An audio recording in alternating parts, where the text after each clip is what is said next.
Hi, it's Dustin Lanier. Thanks for listening. Please find me on LinkedIn for original public sector operations content every week. And please reach out to me if I and my team of procurement professionals at Civic Initiatives can help you be a public procurement change agent.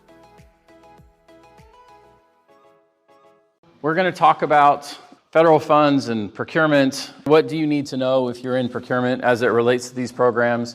Many of you, I'm sure, are in the hot middle of this. I'm going to try to keep it as interesting as it can be, given the subject material. I've tried to punch it up a little bit.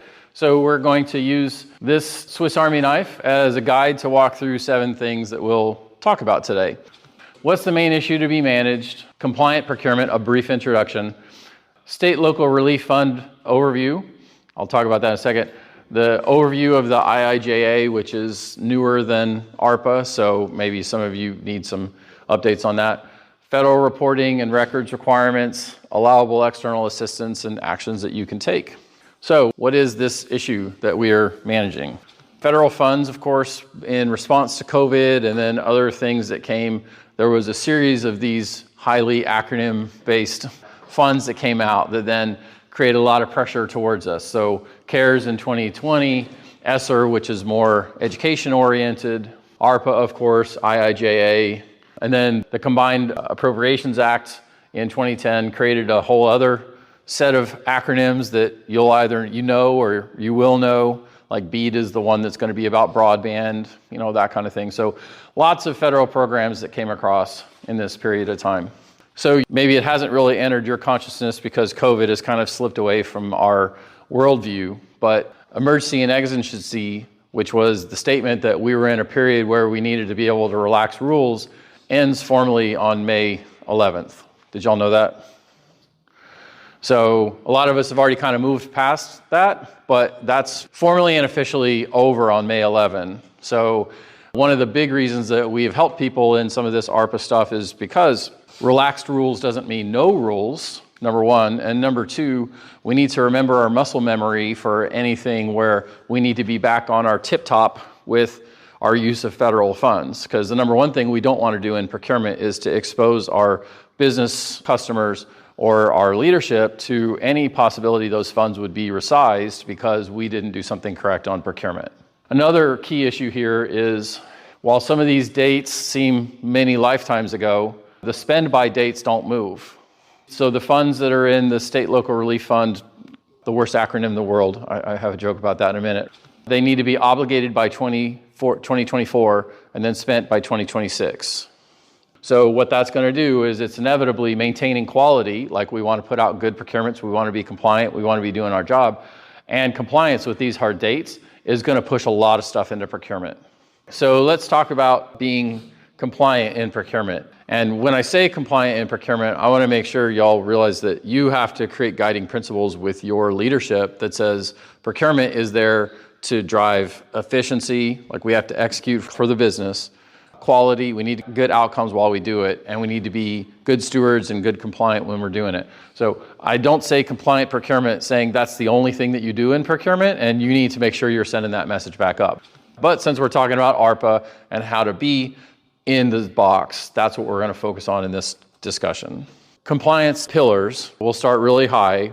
The places that you have to comply with 3 pillars on any given procurement event.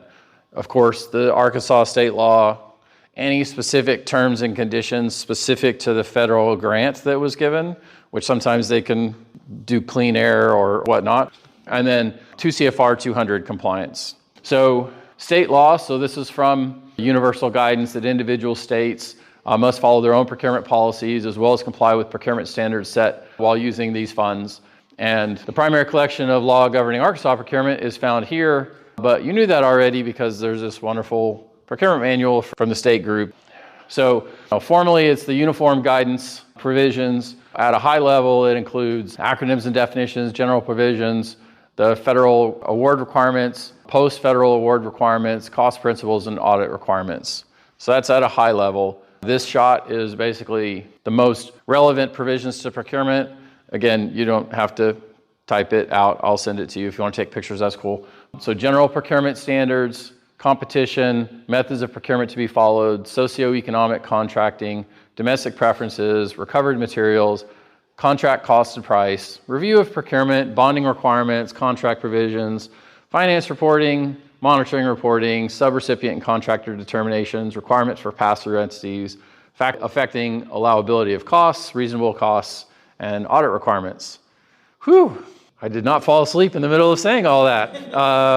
So there's a lot of things that we have to understand. So it can be a little daunting. I'm not obviously going to sit here and go through every single one of these. It would be a waste of your time and too boring.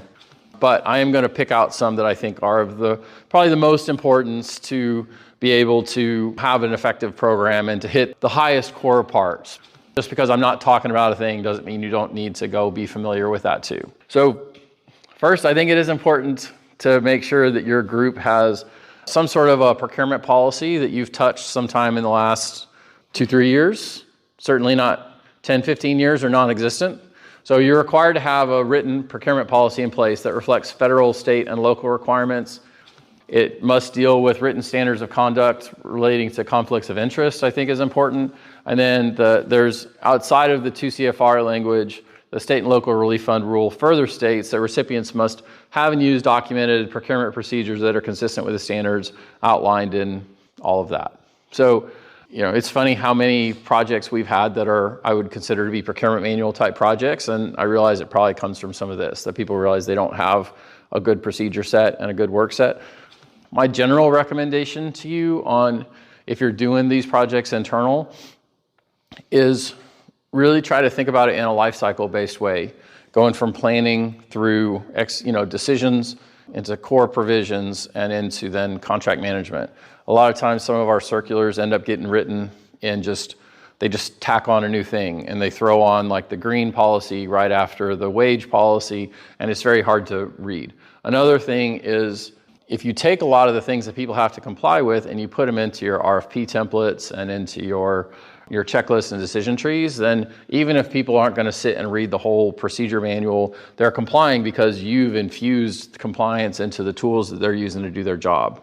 Does that make sense? If you're trying to say, do we have clear policy and procedure sets, then think the next step out, which is how do I flow that into the tools that people use to send me stuff so that they're automatically compliant before they give it to me. If you look in 2 CFR 200, there's tables everywhere, and sometimes it can be hard to consume. You see people talk about like the procurement bear claw, which is there are 5 ways that it describes as core methods of procurement. So micro purchases, small purchases, sealed bids, competitive proposals, and sole source. You get it, the bear claw with the 5 pads, right? So this is all in 200, 320. So current rules, micro purchases up to $10,000, no quotes are required and equitable distributions. Small purchases is up to $250,000. You need to rate your quotes and do some competitive analysis. Sealed bids are greater than $250,000 for construction projects where price is a major factor, 3 to 5 rate quotes, and a formal advertising. Competitive proposals greater than $250,000 for fixed price or cost reimbursement, request for proposal with evaluation methods, and publicize it. And then sole sources should be unique, addressing public emergency or situations where there's no competition. You follow the flow? Yeah, thank you. So the federal provision does say you have to do whatever is the more restrictive of your procurement policies. So that's the federal process. So if Arkansas has lower standards in that, then you have to follow whatever the lowest standard is. Okay, so cost and price analysis over $250,000. The entity must perform a cost or price analysis with every procurement action in excess of the simplified acquisition threshold, which is $250,000. As a starting point, the non-federal entity must make independent estimates before receiving bids and proposals. So for the feds, if you're doing something that you anticipate is going to be over $250,000, you're supposed to do some sort of a cost estimate before you receive bids and proposals. So here's what I would do if I had something over 250 and put it and just document it to file. I mean, we'll talk a minute about like the requirements for procurement to save its records on why it chose to do certain things or decisions on how it approach certain procurement events. So I would just document it to file some sort of an estimate. Identify potential vendors and publish labor rates. Research potential vendors and their things that they've put out in the market. It could be used to associate labor costs with the project. Other commercial pricing sources, using commercial pricing sources such as catalogs and market surveys to gather data on the cost of materials, equipment, and services. Consider other cost drivers such as geographic location, seasonality, factors that would address direct and indirect costs. So if you're buying something where transportation is a large cost of it, or maybe it's not there all the time because it's food or something. So, I mean, consider other cost factors. And of course, evaluate previous buys and contracts, and then contracts that others have entered into that may be your peers. Like, that's a way to say this project will probably cost me in this zone. And then make sure that the subject matter experts are involved in the estimation process to make sure that all aspects of the projects are accurately considered.